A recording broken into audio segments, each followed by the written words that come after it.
प्यारे तलबा और तालिबात, अस्सलामु अलैकुम। उम्मीद है आप सब खैरियत से होंगे। बेटा, हम हमारी 9वीं जमात का सबक नंबर 3 एटम और मॉलिक्यूल्स पढ़ रहे हैं, जिसके हिस्से 4 मैं आपको भेज चुकी हूँ और उम्मीद करती हूँ कि आप लोगों ने वो देखी होंगी मुकम्मल वीडियोस, और आने वाली वीडियोस भी आप देखेंगे। सबक नंबर 3 है एटम और मॉलिक्यूल। मैं समझा चुकी हूँ एटम के बारे में कि सभी जो हम हमारे आसपास की पूरी दुनिया पर नज़र डालते हैं, जितनी भी चीज़ें हम इस्तेमाल करते हैं, वो तमाम चीज़ें जो है वो मिलकर तश्कील होती है। तो वो जो मिलकर तश्कील होती है, तो वो बारीक से बारीक ज़र्रे एटम से मिलकर तश्कील होती है, जिसे उर्दू में जौहर कहा जाता है। अब जो जौहर है वो एक ऐसा इतना छोटा कतरा है, ज़र्रा है, जो हम खुले आँखों से देख सकते नहीं। उसको देखने के लिए हमें माइक्रोस्कोप की ज़रूरत पड़ती है, जो आज़ादाना तौर पर माहौल में रहता है और उसे तोड़ा नहीं जा सकता। जैसे कि मैंने आपको मिट्टी की मिसाल दी थी, चौक की मिसाल दी थी। ऐसा बारीक कतरा, जैसे मैं बोलूँगी मिट्टी का एक कतरा उठा के लाओ, तो तुम कभी एक कतरा नहीं उठा पाओगे। अगर हम उसको हल्के से हमारी उंगली के हिस्से पर भी मिट्टी को टच कर आएंगे ना, हम हमारी उंगली के ऊपरी हिस्से को देखेंगे माइक्रोस्कोप में, तो उसमें हमें लातादाद जौहरात यानी एटम दिखाई देंगे। तो इस तरीके से उसे खुली आँखों से देखना नामुमकिन है। अब उसमें डाल्टन, जिससे मैंने कहा था आप लोगों को कि डाल्टन नामी साइंसदान ने सबसे पहले एटम का तस्वुर दिया और बताया कि एटम वो मादा है जो बहुत छोटा है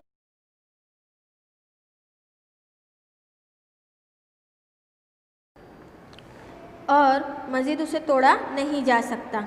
इस तरीके से एटम जो है वो मौजूद बुनियादी ज़र्रात का हमने पता लगाया था कि आज़ादाना हालत में रह सकता है, और उसमें इलेक्ट्रॉन, प्रोटॉन और न्यूट्रॉन यानी एक एटम जिसे हम खुली आँखों से नहीं देख सकते, वो एक एटम जो है उसके अंदर 3 अज्जा शामिल होते हैं, इलेक्ट्रॉन, प्रोटॉन और न्यूट्रॉन। अब उसके अंदर हमने कुछ चीज़ें पढ़ चुके हैं पहले ही, लेकिन मैं रिवाइज़ कराना चाहती हूँ ताकि आपका जहन नशीन दोबारा हो जाए अच्छे से। उसमें था कीमियावी इत्तिहाद का कानून, दर संचयनु नियम। तो उसमें क्या था कि डाल्टन ने तो तस्वुर पेश कर दिया, लेकिन लुईसियर और प्राउस्ट ने उस पर काफ़ी तजुर्बात किए और उसके बाद उन्होंने कई दूसरे कानून पेश किए, जिसमें कमियत की बका का कानून था, जिसे हम कह सकते हैं कि कोई भी चीज़ जब कीमियावी तामुल करने वाली अशिया जो बनती है तो वो एक वज़न रखती है, वो वज़न को कमियत कहते हैं, और बनने वाली अशिया की कमियत के बराबर होती है।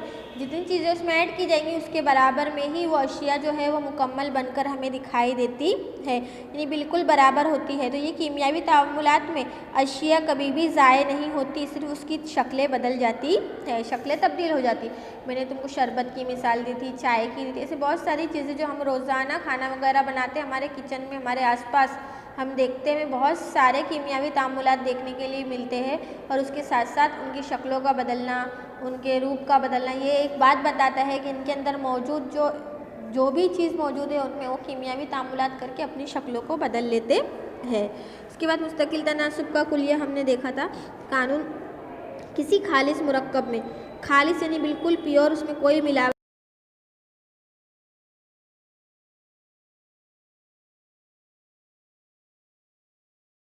की निस्बत में एक तनासुब 8 की होती है। और डाल्टन के एटमी उसूल के मुताबिक, यानी उसने जो एटम का उसूल दिया उसके मुताबिक हर छोटा अंसर यानी ज़र्रात से मिलकर बना होता है। वही ज़र्रात जो है छोटे छोटे बारीक बारीक, वो ज़र्रात जो है, जैसे इस एग्ज़ाम्पल के तौर पर ये एक ये ज़र्रा है, तो ये ज़र्रे को हम ज़र्रा नहीं कहेंगे, इसके अंदर भी कई तमाम खुली आँखों से ना देखे जाने वाले जौहरात शामिल होंगे।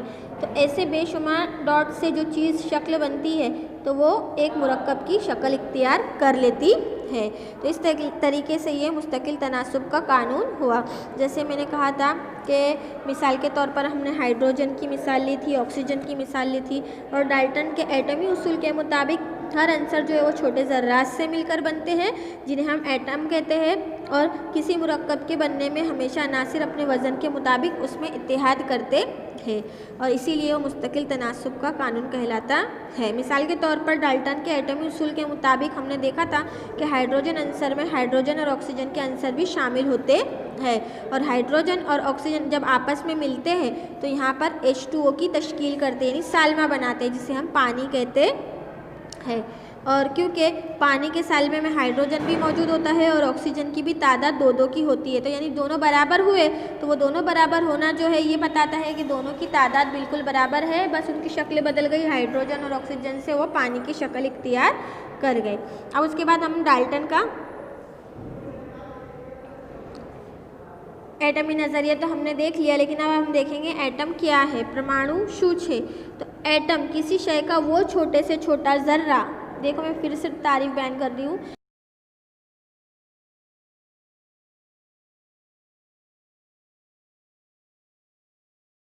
के अंदर भी कई तरीके के एटम मौजूद होंगे, ऐसा कहा जा सकता है। तो किसी शय में यानी छोटे से छोटा जो ज़र्रा जो किसी अंसर की सभी खुसूसियात को ज़ाहिर करता है, उसमें तमाम खुसूसियात एक जैसी मौजूद हो और वो आज़ाद हालत में नहीं रह सकता, वो एटम कहलाता है। और एटमों के मिलने से साल्मे की तश्कील होती है। जब बहुत सारे एटम, बहुत सारे बारीक बारीक बारीक बारीक ज़र्रात मिल जाएंगे तो वो एक साल्मे की तश्कील करते हैं। जिस तरह से एक ज़र्रा किसी पत्थर की साख्त की इकाई होती है, उसी तरह एटम किसी भी मादे की बिल्डिंग या ब्लॉक होता है। जैसे यहाँ पे शक्ल में आप लोग देख रहे हो, ये शक्ल सिर्फ एक एटम की है जिसे हम खुली आंखों से भी देख सकते नहीं, और ये एटम की शक्ल इतनी यहाँ पे उलझी हुई है, जैसे कि देखो यहाँ पे हर एक की 3 मदारें होती है। 3 मदारें मतलब एक एटम की यहाँ पर 3 मदारें होती हैं और वो 3 मदारों में वो अलग अलग गर्दिश करते हैं। पहली मदार, दूसरी मदार और ये तीसरी मदार, और ये तीनों मदारों में यहाँ पे इलेक्ट्रॉन प्रोटॉन आपस में मिलजुल करते हैं और न्यूट्रॉन न्यूट्रल रहता है।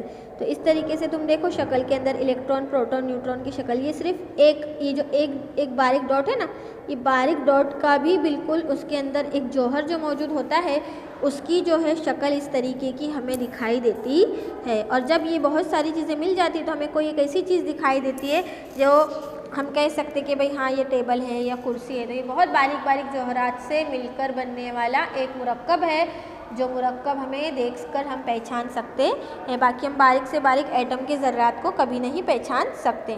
अब देखो अनासिर की मालूमात यानी अलामतें, तो अनासिर की अलामतों का इजहार सबसे पहले डाल्टन ने ही किया था। डाल्टन के अनासिर की अलामत का मतलब उसकी एटम से होता है, यानी उसके अंदर मौजूद जो खुसूसियात है। अब जैसे कि मिसाल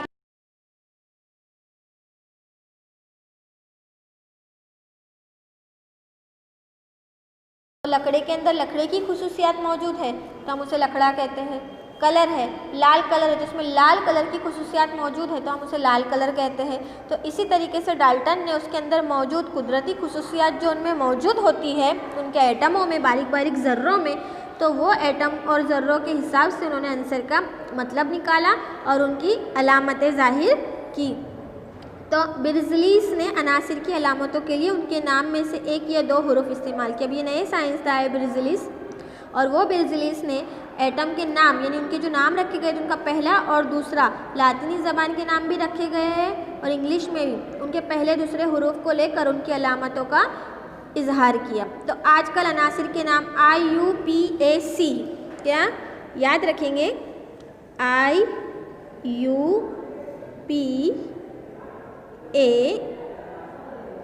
IUPAC का मतलब है international Union of pure and Applied chemistry.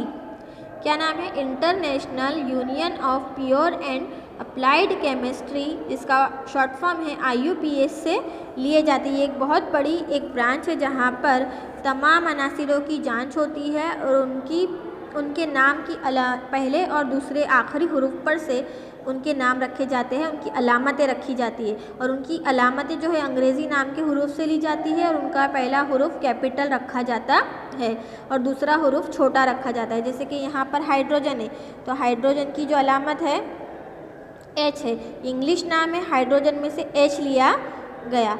अब दूसरा है एल्यूमिनियम, क्या है एल्यूमिनियम, तो एल्यूमिनियम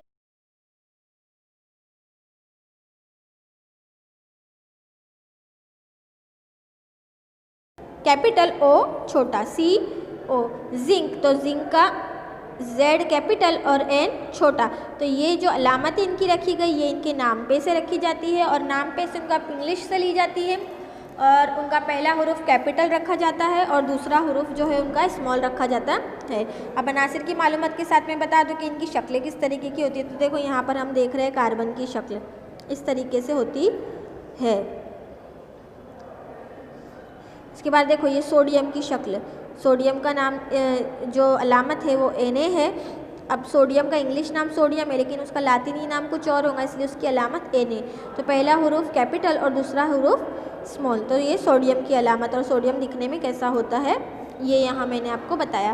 तो इस तरीके से अनासिर की जो अलामतें हैं वो अलामतें जो है ब्राज़ील्स ने अनासिर की अलामतों के लिए उनके 1 या 2 हुरूफ का इस्तेमाल किया और IUPAC यानी कि International Union of Pure and Applied Chemistry जो बहुत बड़ी एक ब्रांच है वहाँ से ज़्यादातर उनकी अलामतें अंग्रेज़ी नाम से ली जाती है और उन अलामतों का कैपिटल हुरूफ होता है, पहला हुरूफ कैपिटल होता है और दूसरा हुरूफ जो रहता है वो स्मॉल होता है। इंशाल्लाह अब इसके हम आगे आने वाले पीरियड में इसके आगे का पढ़ेंगे। आज की वीडियो में इतना ही बेटा, अल्लाह हाफिज़।